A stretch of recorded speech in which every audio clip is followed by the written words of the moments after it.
Welcome to a Foxy Tech Tips tutorial on closing apps on iPhone. If you find this tutorial helpful, please consider subscribing to my channel and liking the video.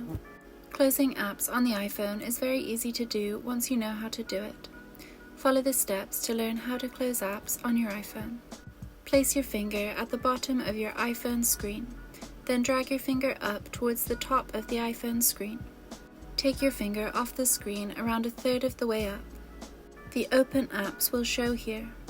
To close an app, hold down on it with your finger, then swipe it up and let go. You can close multiple apps at once by placing multiple fingers on different apps. And that draws an end to this tutorial. Please like the video if you found it helpful and subscribe to Foxy Tech Tips for more iPhone tips and tricks.